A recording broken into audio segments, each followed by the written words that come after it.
the 2017 Institute for Genetic Genealogy Conference. We are so excited to have you here. Thank you. So, we're just starting out still. We're kind of a bare bones conference. And look at this. I can't believe how many people we had registered this year. We might have to get a bigger venue next year. We're packing you guys in here. So this conference is sponsored by the DNA Detectives, my company. I want to thank our speakers for coming. I want to thank our volunteers who helped with registration, my mom and Heather and everyone else who helped. We are so appreciative. We definitely couldn't do this without you.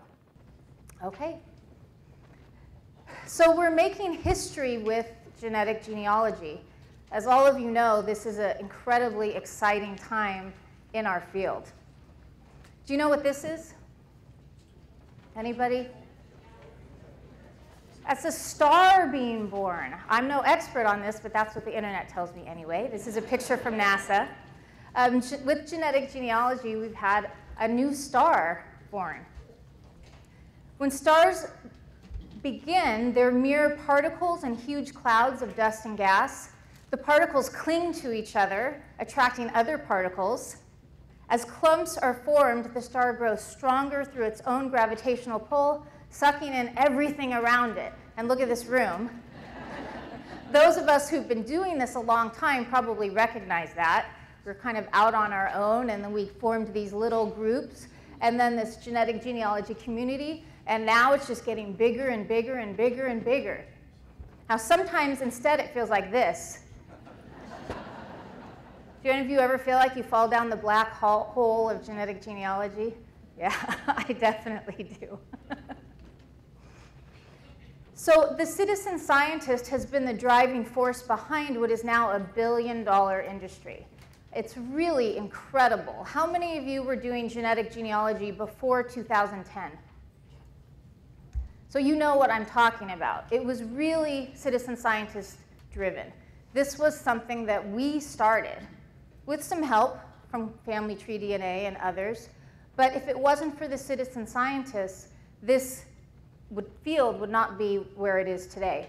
There would probably not be anything like genetic genealogy if it wasn't for many of the people in this room. Do you know what this is?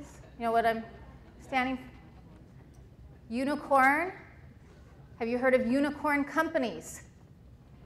Those are startups that are privately held that are worth or valued at over $1 billion. And 23andMe is one of those few unicorn companies. And so this is pretty amazing to those of us who saw this start out and saw it grow and saw them go through so many problems with the FDA. And during that time where they couldn't sell their health-related genetic testing, it was our community that really pulled them through, kept buying their kits and supporting them through the ancestry and genealogy side of it. So we're definitely in the genetic genealogy boom. We have this awesome chart from Leah Larkin. And this shows the DNA testing companies and how many kits they've sold since December 2012. You can see there wasn't much. The databases were really, really small then. And then things started to change significantly about June 2015. That green line is Ancestry DNA. And that was the first time that their database surpassed 23andMe's, which had been the leader previously. And then you can see what happened there. That green line just takes off. So Ancestry DNA really has become the market leader here. Last year when I was standing up here at i4GG 2016, that's where we were on this chart. Yeah, it's incredible. I mean, look at what has happened in just the last year. So Ancestry DNA, as I said, has become the market leader in this space. They had the resources, they had the genealogy subscribers and interest behind them, so it's really no surprise.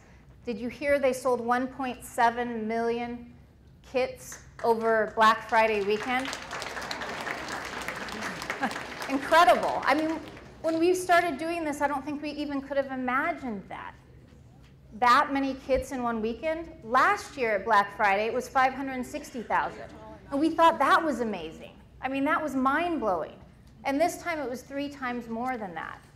I don't know the sales numbers for 23andMe, but they were one of the top 5 sellers on Amazon that weekend.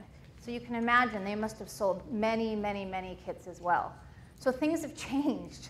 The landscape of genetic genealogy has changed significantly. Now, because there is so much demand for what we do, we've actually seen some new companies come into the space, viable companies that have a lot to offer. Living DNA, September 2016 launched, and MyHeritage DNA in November 2016. So that was the first time that we had seen any real new viable companies since Ancestry started doing autosomal DNA in 2012. But I want to go back and start at the very beginning. Let's start at the very beginning. How did genetic genealogy really start? Well, in 1997, this was a really important thing that happened to help kick off genetic genealogy. In in Nature, the Y chromosome of the Jewish priests was studied, and Dr. Michael Hammer from Arizona published about that in there. And this was the first time a lot of people read about what we now call genetic genealogy. And then I think this is when most of us first heard about genetic genealogy, again, before it was called that. In 1998, when the study was done on the descendants, the male descendants of Sally Hemings, to see if they carried the Jefferson Y DNA signature. And this made big news, international news. And it did show, as you're probably aware, that her sons were carrying the Jefferson Y chromosome. And I think this is the first time that I really noticed it and thought, wow, that sounds like something really exciting. But we couldn't have imagined what it would become. In 1999, Sorensen Molecular Genealogy Foundation was launched with the dream of a universal genetic family tree, which a lot of us still hold that dream. And that was kind of the beginning of that, collecting samples from people across the world, trying to learn about our genetic heritage. And then in 2000, Family Tree DNA was founded, the first commercial DNA testing company that was available to us as genealogists to be able to learn about our own DNA. And this was really inspired by that 1997 Y chromosome study by Michael Hammer, because Bennett Greenspan, the CEO of Family Tree DNA, read about that and wondered if he could use that in his own family. And Dr. Michael Hammer said, you know, these crazy genealogists keep calling me. Someone should start a company. So guess what? He did. In 2001, The 7 Daughters of Eve was written by Brian Sykes, and that popularized the idea of mitochondrial DNA and the different women founders of that. In 2002, Dr. Spencer Wells published The Journey of Man, studying the genetic heritage of mankind and the journey of man through the genetic record. And then in 2005, the Genographic Project was launched by by National Geographic with Dr. Spencer Wells at the helm. In 2006, Henry Louis Gates Jr. Aired a show called African American Lives. And this was the first time, as far as I know, that genetic genealogy was put on mass media television. And then in 2009, autosomal DNA testing for genealogy was introduced by 23andMe, which was kind of amazing because as genetic genealogists, we had been told that it was impossible to use autosomal DNA for genealogical purposes, that recombination was too fast and too unpredictable. But 23andMe went ahead and launched it.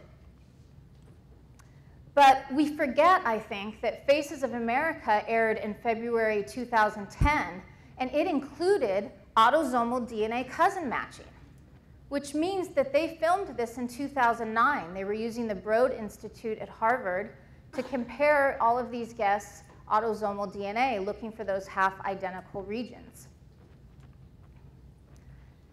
Prior to 2011, the genetic genealogy community really revolved around projects. surname, geographic, and haplogroup DNA projects. And we congregated on the Yahoo RootsWeb mailing list.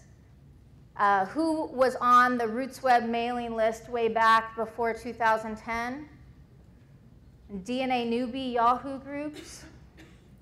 Yeah, not a whole lot of you. We have a few of the early adopters, and those early adopters were the ones who really drove this forward with their passion.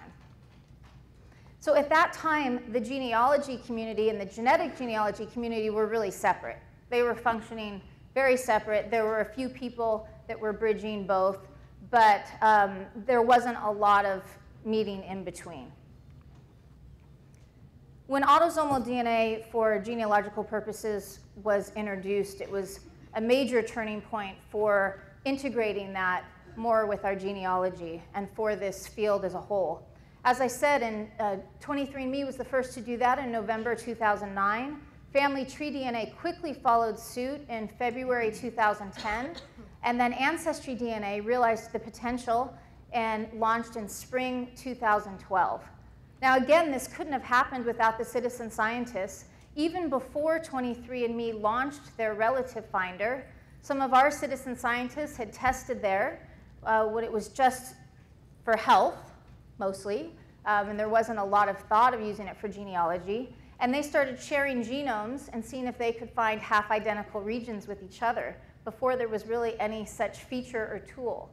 And then 23andMe ended up launching the relative finder tool in 2009 as a beta test type thing, and a lot of us jumped in with both feet. So when autosomal DNA started being used, there was greater potential for compelling stories to come from genetic genealogy. And because of this, there was a lot more attention from the media. These are human interest stories, right? There's a lot of really interesting things that come out of our research. And so they started getting picked up more and more. Adoption reunions, that type of thing, have increasingly been shown on television. And in Finding Your Roots, Dr. Gates wanted to have a full-time genetic genealogist, which ended up being me, thankfully. And we were able to integrate that research more and more with the conventional paper trail research. So the database sizes grew, and that increased our success stories. We saw more and more people having success, and those success stories got picked up by the media, which in turn led to more people testing, which is exactly why we want media, because it brings more interest to this. And then that made the database size go up again, which resulted in more success stories and more media coverage. And now we're at this sort of critical mass where I have Google alerts on a lot of terms for genetic genealogy. And I used to be able to read them all. You know, they were fairly infrequent. And now it's pages and pages of them every day. There's always adoption reunions in the news and that type of thing. But there's other interesting family history mysteries that are also getting some attention. So this is driving the growth of the databases. Of course, the marketing and the advertising that the companies are doing helps as well, but I think they really work together. I was very excited to see that 23andMe finally did a commercial that was focused just on DNA matching, cousin matching. That was exciting. It shows it is something that people are really interested in, and I think we had to prove that as a community to the companies before a lot of money was invested in this field. And it's made a huge difference now. Also, education. At first, there was no genetic genealogy education. When I got started, the only way to learn was by following those lists, those RootsWeb lists and DNA Yahoo, and just testing yourself and your family and learning from that. And then education changed. We're here, which is amazing. Genealogy conferences started including DNA talks very slowly. Institute courses, we had to work pretty hard to propose genetic genealogy to them and convince them that it would be a viable week-long class. Debbie Parker-Wayne, myself, and Blaine Bettinger taught that first class at GRIP. They were the first institute to say, yeah, we think that this is a viable part of genealogy that needs to be in the coursework. And some of you, I think, were probably in our first class. Do we have any of our, yeah, a few of you were in our first DNA course at an institute. Genealogy leaders began embracing DNA as evidence. Tom Jones, Elizabeth Shown Mills, Judy Russell, and genealogical scholarship began including DNA in publications and presentations like NGSQ. Really jumped in pretty early, recognizing how important DNA would become in genealogy. So now there's a real synergy between genetic genealogy and traditional genealogy. Now they work together.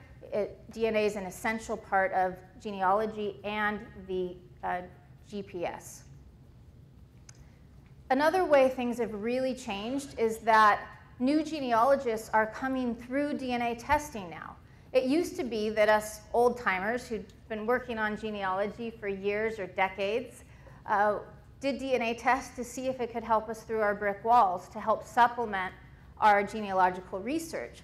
But now people are flocking to DNA testing first, and then that is bringing them into genealogy. So I've been moderating the i4GG DNA newbie list since 2010, and people can put why they want to join, and this has changed a lot. So this is a recent one. It says, my mom's the only one left from her generation. I decided I'd like to build my family tree before it's too late to leave a legacy for my grandchildren. I began with a DNA test. So this is really what we're seeing now. People are beginning with a DNA test. That's what is bringing them to us. And lots of those people are then catching the genealogy bug, which is terrific for us and terrific for the companies involved in this space. Now in 2017, autosomal DNA is king. Now that's not to say we don't still love Y-DNA and mtDNA, but autosomal DNA is definitely the primary type of DNA we're using. It has the most potential, and it certainly has taken us much, much farther than we ever could have imagined. And now instead of the mailing lists, Facebook is really the primary virtual meeting place for genetic genealogists. And that's where so much of the education is happening. You know, most of the time you can't go to a conference or an institute, but any time, 24 hours a day, 7 days a week, you can log into Facebook and find all kinds of exciting, interesting things happening in the genetic genealogy community. It's really amazing to see how our community has grown and congregated there. I mean, we start a new DNA group and it just explodes almost immediately. With my DNA detectives, I don't think I ever could have imagined that we would have going on 75,000 people. When Blaine started his tips and techniques group, he immediately had thousands of people in it. I mean, what a change for those of us who were just starting out with this and practically begging to be included in conferences to give DNA talks and begging for genetic genealogy to be considered seriously as a viable part of genealogy. In fact, in the old days, on the RootsWeb mailing list, the surname list, if you mentioned DNA, you could be banned. Catherine Borges, our founder of i4GG, in fact, was banned from one of the surname lists, I believe, for bringing up genetic genealogy. So look how times have changed. It's really just incredible. So back in 2009, if you were a genetic genealogy expert, you needed to know Y-DNA and mtDNA very well. We had lots and lots of very serious citizen scientists interested in Y-DNA in particular. And this was mostly centered around family tree DNA. They were the first ones to offer this to us. There's a lot of loyalty towards them for that reason. And they were the ones that had the projects, those DNA projects where we could crowdsource and learn a lot and make really exciting, incredible discoveries. Now in 2017, being an expert really revolves around autosomal DNA. That's what most people think of now when they're looking for a genetic genealogy expert. When they write to those of us who do this professionally, trying to hire someone, they're looking for someone to help interpret their autosomal DNA. And even more so, I would say it's unknown parentage. I personally, of course, get many more inquiries on unknown parentage, people that are adopted or don't know who their father is for whatever reason, and want to use DNA to help resolve that lifelong family mystery. So that's changed quite a bit. And now you have to be familiar with all of the companies, all 3 and now 4. I changed my fishing and all 3 ponds recently and fishing in all 4 ponds because MyHeritage DNA has also become a really viable genetic genealogy company that we can't ignore. Living DNA is also planning to add DNA cousin matching, and so I suspect they will end up being our 5th pond once that happens. And if you're going to be an expert, you have to be familiar with all 5 of the companies, all 4, and probably soon 5, and there'll be more too. It used to be if a new company tried to get into this space, they didn't make it. Things have changed because it is such a big market, so we have to stay on top of so much now. It's almost impossible. In fact, I used to feel like I knew everything that was going on in this field every day. I mean, it still took me full-time, more than full-time, 100 hours a week, 7 days a week. But now it's just not even possible for one person to stay up on everything. There's so much going on every single day that it is just incredible how it's exploded. Now this brings up the idea of credentialing. There has been talk about a genetic genealogy credential for years, but so far one hasn't been introduced. With the explosion of genetic genealogy, this becomes even more pressing, perhaps. Do we need a genetic genealogy credential to attempt to protect the public from unqualified professionals? And I can personally attest to there are lots of people out there looking to hire a genetic genealogist, and they really don't know how to do it, where to go, how to find someone who really knows what they're doing. And we can send them to i4GG, the Association of Professional Genealogists, but because you're a professional genealogist doesn't automatically mean that you're an expert in DNA. And so that's not always foolproof either. But because there's so much demand, we see a lot of scammers coming into our field. We see a lot of people claiming to be experts that aren't, and people taking money, especially from adoptees, people of unknown parentage, saying they know what they're doing when they don't. So do we need a credential? This is something that I brought up years ago, and I think it's something that we have to think about. I don't know really whether the answer is yes or no because it's complicated. There's lots of considerations if we're going to start credentialing. If we do, should it be created and overseen by one of the already existing credentialing boards, like the Board of Certified Genealogists, BCG? Or should it come from an organization that's headed by genetic genealogy leaders and experts?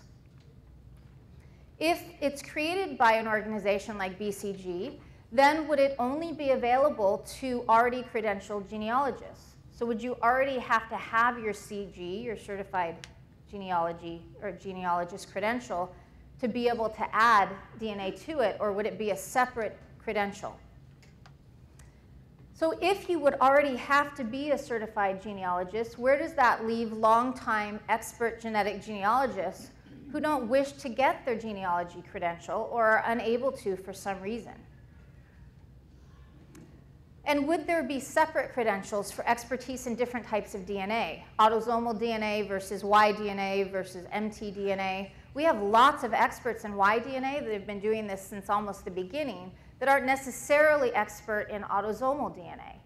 So what would you do about that? Do those people not get a credential because they haven't jumped as deep into autosomal DNA as some of us?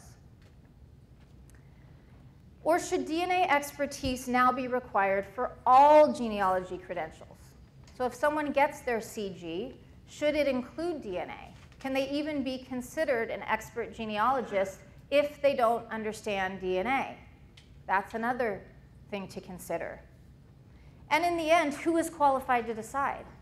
And I think that's one of the major problems, is who gets to decide whether this is something that happens or not.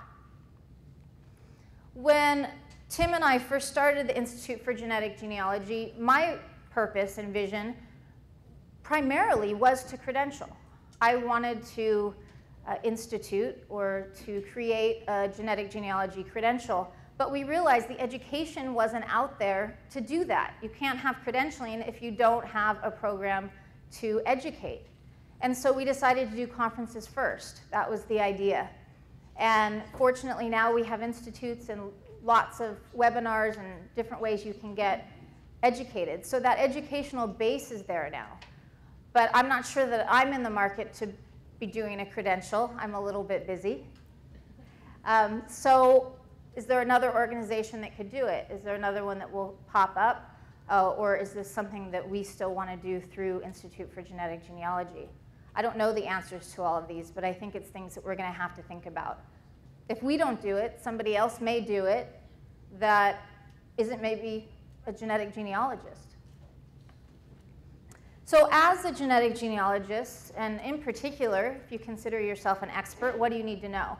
I just want to go through some basic concepts and things that I feel like are really important to understand. I'm going to just talk about autosomal DNA since it is the primary type of research that most people are doing now for their genealogical research and for unknown parentage. So I distilled it down into 8 key concepts that I think are particularly important. I'm not saying that it is inclusive of all. There's probably other very important things, but in my work, as I believe the first full-time, or like I said, more than full-time genetic genealogist, I've been doing this 8 years now, every single day, and these are the things that have become really most important for me. So there's 2 aspects of autosomal DNA testing. There's the ethnicity or admixture, which brings so many new people into our field. That's what most people are doing DNA tests for. Now, not all of them become genetic genealogists. In fact, not even the majority, but some of them do. And then the other aspect is relative or cousin matching. So first, I was just going to talk about ethnicity quickly. How do we apply the results of these tests to our genealogy research? Well, key concept number 1, you need to understand when and how to use ethnicity predictions. When can you use them in genealogy, and when can't you? We have some problematic predictions. All 3 companies, or 4 now, are generally consistent at the global level. So continental level, they're pretty reliable. If it tells you have European versus African versus Asian and Native American, that's usually pretty reliable.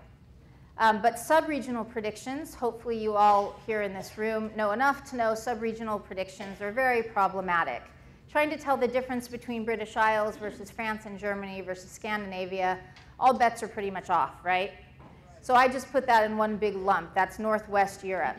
So you shouldn't be drawing conclusions, genealogical conclusions based on this. I can't tell you how often I get an email from someone saying, oh my gosh, my father must not be my father because he's German and I got Scandinavian, or vice versa. And so we have to really be careful about using ethnicity for genealogical conclusions. Are they reliable? If you've tested at all 3 or 4 companies, you probably have very different predictions. Hopefully your global or continental predictions are pretty consistent. For the most part, they should be. But when you start looking at those sub-regional, again, you're going to see a lot of variety. So can we even base genealogical conclusions on these at all? Well, I absolutely believe that we can. And I do in my work. It's actually a really important part of my work. And I know a lot of people ignore ethnicity for genealogy research, but I don't. If you see, if you come and watch the Paul Franczak case study that we're going to do tomorrow morning, you'll see how I really incorporated it in my research. But in order to do that, we have to educate ourselves. We must. We have to know the strengths and the weaknesses of this part of the science in order to know what we can apply to our research and what we can't. And I gave this whole hour talk last year here, and I'm trying to do completely different material this year. So I'm not going to go any deeper into this, but we have the video from last year if you missed it, and I talk in depth about what are really important points and how to educate yourself on this part of the science better.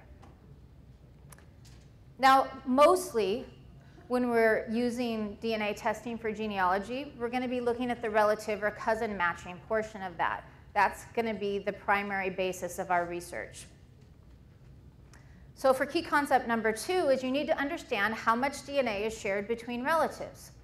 So we can look at the averages. You know, full siblings will have an average of 50% shared, half siblings 25%, first cousins 12.5%, first cousins once removed. It keeps halving, right? It halves at each relationship removal. So when you get down to third cousins, it's an average of less than 1% autosomal DNA shared. This is important to know, right? But can we go by these numbers? No, right? Because they're just averages. There are these huge ranges that we're seeing, continually seeing. The ranges just keep growing and growing and growing for these different categories. When autosomal DNA was first introduced, I ended up testing about 40 of my family members because I wanted to see if the observed ranges, the actual data, fit with the simulated data. Were we going to see second cousins that shared 3% most of the time? What would the ranges be? And that's how I started blogging, actually, because I was telling 23andMe what I was finding, and one of their first employees, said to me, "You should blog. You should be blogging this. This is interesting." I didn't even hardly know what a blog was. Like, I was not an early adopter on the internet and that type of thing. So I started my blog, and I started writing about my known relative studies. And I found that in my own family, I had first cousin comparisons that shared over 18% of their DNA. So instead of about 12.5, 18, over 18%, multiple times actually. And then I have a first cousin, my first cousin, personally, that we share only a little over 8%. And when I first saw things like that, I was thinking, oh no, my family must not be quite, what I think. But it turns out the ranges are just really wide. For first cousins once removed, my uncle shares with his first cousin once removed 11.9% of his DNA. So almost double what you would expect, almost as much as what you'd expect for first cousins. And there's no endogamy or pedigree collapse in my family. My first cousin once removed that I grew up with, the one I was closest to, because she was my age and we spent vacations together, we only shared 2.91%. Instead of around 6. I was super disappointed. We shared very little DNA. With my second cousins, in my own family, we saw almost 6%. So double, more than double the average, 5.73%. All the way down to only 1%. Again, myself, matching my two of my second cousins, Patty Wilson was only 1.17%. And Susan Carrico was only 1.08%. And so I started thinking we must only be half second cousins. And I did a lot of work testing to make sure that we really did share both of our great-grandparents, and we do. That's a full second cousin. So it was shocking to see these ranges. We're really seeing huge ranges in half-siblings.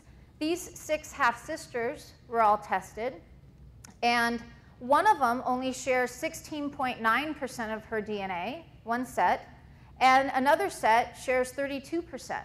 And we know that they're all half-siblings because of the cross comparisons. They all match each other as they should, except for that one comparison where 2 of the sisters only share 16.9%. And I've even seen lower half-sibling matches very recently.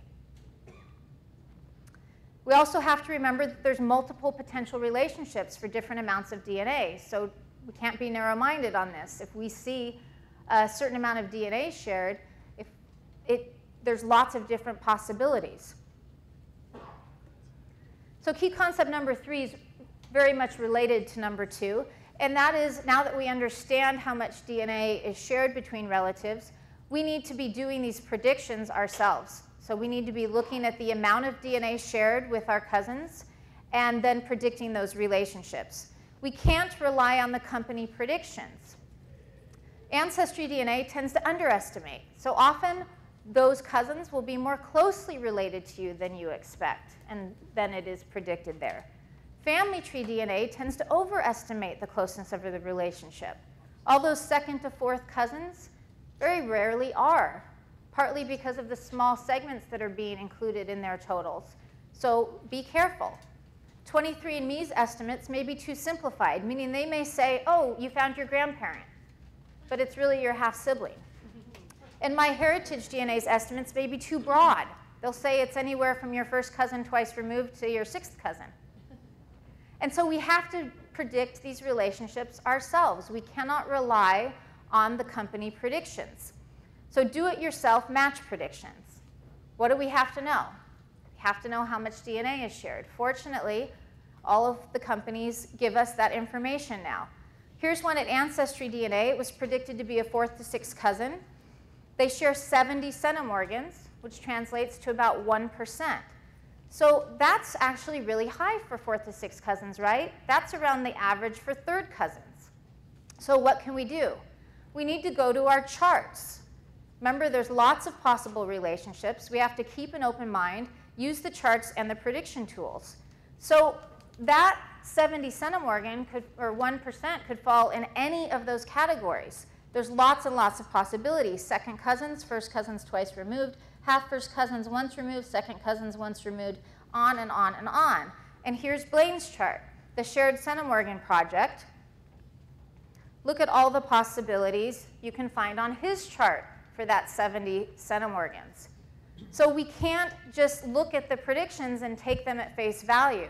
We have to keep an open mind. We have to consider all of the possibilities. And so predicting the possible relationships from our matches is a really essential concept to working with genetic genealogy. So that do-it-yourself match prediction I mentioned, that was 1%, was actually a 2nd cousin once removed.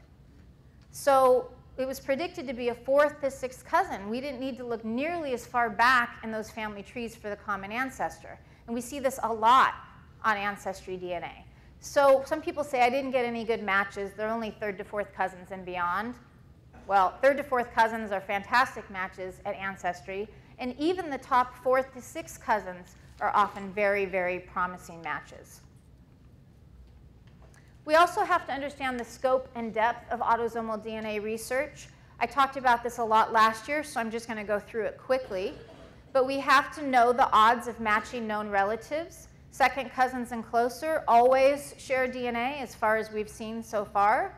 I don't want to say always or never at this point because we've been disproven about a lot of things. We've seen a lot of really surprising things. But at this point, I still have yet to see or hear of a true full 2nd cousin that didn't share autosomal DNA at the companies. Once you get to 3rd cousins, though, they start dropping off. 4th, you get down to 5th. You know, there's actually a pretty small likelihood that you will share autosomal DNA. So how long does it take for an ancestor to fall off my genetic family tree? Meaning, how far back do we have to go in the family tree before we might not be inheriting any autosomal DNA from our ancestors? I still love this chart from Graham Coop, and they have predicted that back to 6 generations, we should pretty much always be inheriting autosomal DNA from our ancestors. But once you get to 7th, they start falling off. 8th, they're falling off fast. So around 7, 8 generations back, we have a lot of ancestors on our genealogical family tree that aren't necessarily on our genetic family tree. So what does this research mean for my pedigree? Well, distant ancestors might not be represented in the ethnicity or the matches. So you can't use your own DNA, at least, for some of those ancestors. If you can go a generation back, or even 2, you'll recapture more of that. But there are some ancestors and some brick walls we just aren't going to be able to address with our DNA, our autosomal DNA. But up to 6 generations should be quite confident. So if you have brick walls within the last 6 generations, you should be able to address that through autosomal DNA research. You should have matches from those lines. And if you don't, you can't reach any conclusions, right? I mean, if you don't have your 5th, 6th, 7th great-grandparents on your tree, you know, can you say to somebody, no, you don't have Native American ancestry, for instance? We have to be careful. We can say, no, you don't have it up to 6 generations. But what about further back than that? We can't rule it out based on autosomal DNA testing. So a foundational concept is the more distant the relationship is, the more difficult it is to predict. So as the distance from the ancestor increases, the accuracy of the predictions decrease. Because it starts getting really random, right? Autosomal DNA inheritance gets very, very random after 6 generations in particular. And so that makes it much harder to predict what a relationship might be with someone who just shares a small amount of DNA with us. And if you look at the Shared Centimorgan project, you should look at it. Look at those more distant relationships. And it's amazing how much DNA can be shared and how quickly that DNA disappears. Genetic genealogy key concept number 5, and this is really very, very important. And that is learning to utilize and correlate pedigree data from matches. Recognizing emerging patterns that are coming out of that data. And to do that, we've got to data mine. We've got to dig in to that data and find efficient ways to work with it to uncover that valuable evidence that's sitting in there just waiting to be found. And the primary way of doing this, I found, is to create genetic networks. And I'm going to be talking about that later today, so I'm not going to go into it now. But I think genetic networks are the most valuable, powerful thing we have right now in our research. Key concept number 7, identifying matches with limited information. So if they are a no-name match and a no-tree match, we don't just throw those away. These can be really, really important. So you need to learn to identify these matches and try to build their pedigrees and use that in your research. Don't just overlook all of those people. If I did that, I wouldn't be able to do nearly what I'm able to do in my research, solve as many cases and break down as many brick walls. Those are important matches.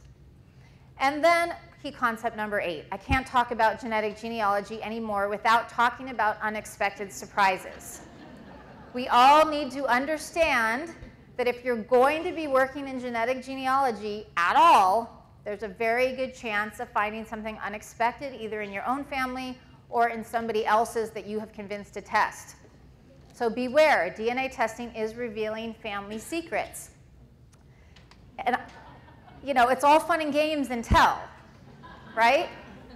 So I get a lot of calls from reporters. You know, they always want to ask me questions about this amazing field that we're in. And I really have started telling them it's not just all fun and games. I know it's one of the very biggest, if not the biggest, gifts for the holidays this year. And that's terrific. Nobody wants that more than I do. No one's been out there promoting it more than I have. But I don't think it's ethical to lead people to believe this is just all entertainment and fun and games, right? Sometimes you shoot your eye out. So we have to be very aware of this and very educated on the possibilities, and we have to educate ourselves before and be prepared for this so we know what to do if it happens. Don't just go out and ask people to test without telling them some of the possibilities that could be uncovered. I don't think it's ethical for us to do that. In the early days, we didn't know. We weren't unethical, we just didn't know. But now we know. Now we have to let people know. I don't want to discourage anybody, but I also don't want to have really negative things happen in our field that could cause us a lot of problems. We don't need a lot of negative DNA testing stories out there in the media. So I think it is our place to be warning people. Those of us who are experts, who are educated in this, need to be letting the general public know that there are a lot of unexpected surprises that come from this. Now, that's not to say it's all bad. It's not. These unexpected surprises often lead to forgiveness and healing. You know, secrets aren't good. So when you get these family secrets out in the open, oftentimes it leads to really good things, really positive things, healing, and people are able to forgive each other and have loving, accepting relationships. And we see that all the time in unknown parentage work. It can be really hard for people. It's a really sensitive subject. But so often there is so much good that comes out of it. And as you here all know, DNA testing is solving mysteries old and new. Brick walls are falling left and right. And so many people have finally been able to break down those brick walls that have been standing for many generations. I know in my own family there are lots of mystery still, brick walls that people have been working on for 40, 50 years. And we're getting really close on a lot of those. Some of those I've actually been able to solve, and other ones we're getting close. We're getting enough data in these autosomal DNA databases, and combining that with Y-DNA research and sometimes mtDNA, that these brick walls are crumbling. And when I'm in there working, doing data mining, working on lots of other people's accounts, other people's results, it's one of the great things about what I do. Finding your roots, I get to see results across all different ancestral origins. I get to see them across all 3 or 4 companies. Same with unknown parentage. And when I'm in there, I see all of these long-standing brick walls that aren't mine. They're not my personal research, and it's not what I'm supposed to be solving right then. I can see they're ready to be solved. I can see that if the right person is doing their research and does the data mining that I'm doing, that they're going to answer all of these age-old genealogical questions. The data is just sitting there waiting for us to get to it. And it's incredibly exciting.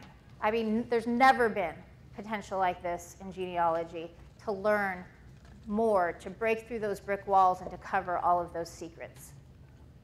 So I said this last year here, and I'm saying it again. You should all be really, really proud. Genetic genealogy, it's changing lives. It's changing society. It's rewriting history. We're learning that things aren't always the way they appeared. And it's changing the future. It's bringing a lot of people together that would never have known each other, redefining families. Lots of people have had their circle of love and support greatly expanded through genetic genealogy. And we're crossing color lines. We are showing that we're all much, much more closely related and connected than you'd ever know. I mean, there was always that Kevin Bacon thing. Is it 7 degrees of Kevin Bacon? It's much, much smaller, right?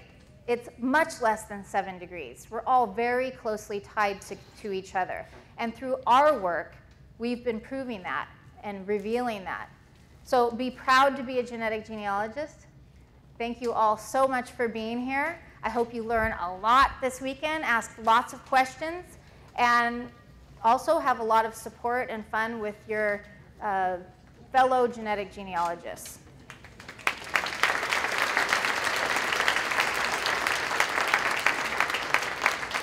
And I have about 10 minutes for questions, if anyone has them. So her question is about search angels. She said on DNA detectives, but they're search angels on lots of groups. Search angels are people who help people of adoption or unknown parentage for free. It's pro bono work if you're called a search angel. And she wants to know how you find one.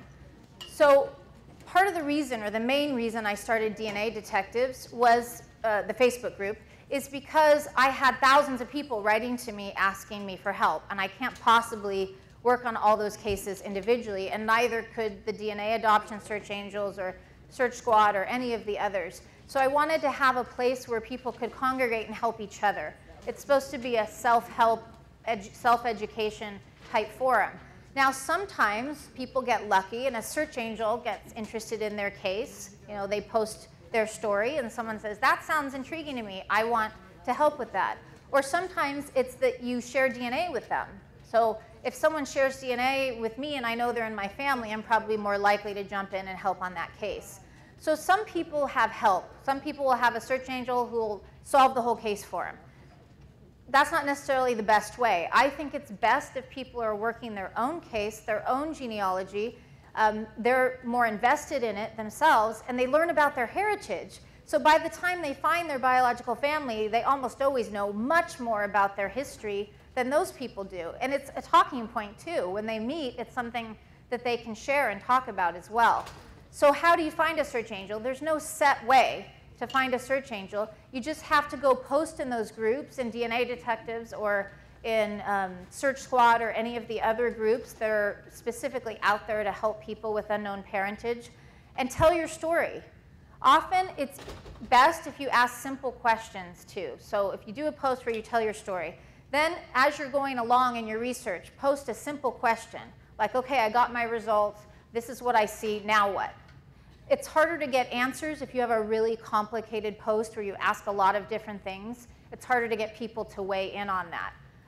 So that's my advice, is just put your story up there, ask for help, hopefully you'll get it, but most of the time you're going to have to work your own case, and that's what we're there for, is to help guide people through. And there's a lot of good groups for that now, not just DNA detectives.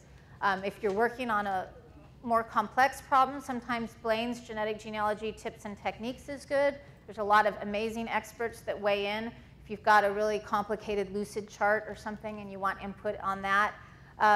But you just have to engage with the community and ask for help, and hopefully you'll get it. But we can't guarantee that any volunteer search angel is going to take your case, because it's just on an independent basis on what anyone decides they want to work. Yes?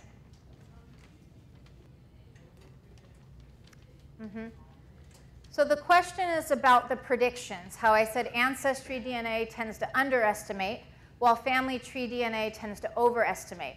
I didn't go into it too deeply because I did last year, and I'm trying to talk about really different things. My digging deeper into autosomal DNA, I think, is when I talked about that last year in depth. And I talked a lot about timber and how that affects our matches. That's the algorithm from Ancestry DNA. However, that's not really what's affecting the predictions most of the time. In my experience, it's not that timber has removed DNA from it or removed some of the matching segments. They're just really conservative in their predictions. Which is kind of nice in a way, because you're not getting super excited thinking it's a second cousin and then you can't find the connection. I sort of like that they're under-promising. So it's a third to fourth cousin, or it's a fourth cousin, and I find out it's closer. And I don't know why. It's just whatever they have, their study, their research that they're using has made them believe that these are a little bit further out. I know when I work with the LDS population, their predictions are much more on. So I don't know if that has any effect on it, that they have so many people testing in Utah and those surrounding areas that maybe that throws it off a little bit. That's just conjecture, but there's going to be an Ancestry DNA rep speaking, so you can ask them in more detail about that. As far as family tree DNA, they're including those onesies and twosies, those tiny little segments in their totals, and that really throws off a lot of their predictions. Sometimes you'll see even a second to third cousin prediction when it's nowhere near that. So there, it's fortunate we have the chromosome browser. So always go into that chromosome browser and look at the segment sizes. Because sometimes it'll look like a second to third cousin, and then when you go in and take out all those tiny segments, they only have one 20 centimorgan segment. And they've been predicted a second to third cousin because of all of those little ones. So there we have that great tool of the chromosome browser, and that helps a lot. So always go in and look at that and take out anything below. I take out under 10 centimorgans.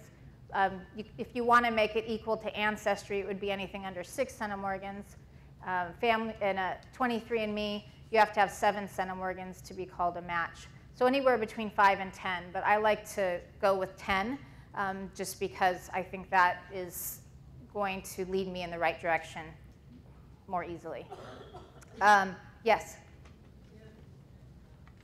The question is, if it's predicted to be a 5th to 6th cousin, is he guaranteed to be related to them?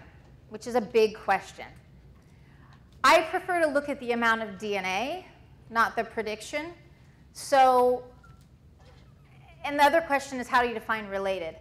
I mean, we were saying if it was over about 15 centimorgans, that it was genealogically informative. So it was representative of a real genealogical relationship. But Ancestry DNA, through their timber algorithm, is actually throwing out some really big segments, up to like 50 centimorgans. There's some that get thrown out. And so it depends on different populations, and it depends, it's individual, I think, on how much DNA you could share with somebody and have it be genealogically relevant. So I don't think there's any really good answer to that. Yes, you probably have the same population base. You come from the same population and geographic, you have an ancestral location in common, most likely. But there are studies that show some of these segments are kind of sticky. Some of these have been passed down for up to 20 generations. So is that your cousin? Do you still consider that your relative? So I really suggest sticking to these larger segments and higher matches. We used to only have those little matches. When we first started, we spun our wheels trying to find our common ancestors with people who shared 5, 6, 10 centimorgans. But now you guys don't have to do that because we have thousands and thousands and thousands of matches. So it's really not worth spending a ton of time on those more distant matches unless they end up in one of your genetic networks, which I'll talk about later.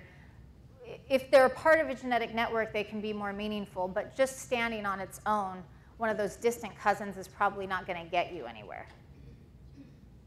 Yes? So her point is that, you know, if you're going to be doing this work, you might want to consider getting some training, some therapist-type training. You know, that's a big commitment. Do we want to become therapists? If not, then you might want to have a referral ready. I have referrals ready. I deal with a lot of closely related parent conceptions, quote-unquote incest, which I don't even like to use that word because I don't like to stigmatize these people. I see them almost every day now. This has happened in our community, in our society, much more than anyone realizes. And so what am I going to do? I'm not a therapist. These people come to me. I'm often the one who has to tell them that their parents were full siblings or father-daughter or even mother-son. It's rough. And so I have referrals. Over the years of doing this, I've gathered resources and created resources, worked with a genetic counselor to create an info sheet that she has on her website. Brianne Kirkpatrick has that on her Watershed DNA. I created a secret support group on Facebook to get these people into right away because they need support when they make these types of discoveries. I have people they can talk to privately that have been through it, and I refer them to Brianne if they need a genetic counselor, and tell them they need to see, you know, in many cases, their own personal therapist. So it's difficult because we have to be careful not to cross the line. Like, most of us are not counselors. Maybe a few of you are, but most of us aren't. I also get a lot of health questions in that. So then when I find this, they say, well, how's it going to affect my health and my children's health? I'm not a medical geneticist. I have to refer those questions on to Brianne and be very careful about what I say. So Kitty has a good point. Okay, one more question, and then I got to wrap up. Yes? I was going to say... So that's Connie Gray. She's making a great point. Just like we have people coming to DNA testing before they're doing their traditional paperwork in genealogy, we're having tons of adoptees come and take a DNA test. They're working really hard on their results. They post in the group, and we say, well, wait, where were you adopted? Or where were you born and adopted? And they say, Illinois. Records are open. Ohio, records are open. You didn't need to go through all of that work because you could get your original birth certificate. Now, sometimes they end up needing to DNA test anyway, but they don't even realize that they can access those records because they're coming straight to DNA testing. And there are search angels that have been doing this for decades, using just the traditional paper trail, not using DNA. And so sometimes they're resolved that way, which is mostly what Search Squad is doing. If you have some information, Search Squad is a great group to join. If you have none, then DNA Detectives is a great group to join. But make sure that you have found those resources and gotten the information that you could that way. We need to wrap up, but we have lots more. All DNA, all day for 2 days. Yes? All right. Thank you.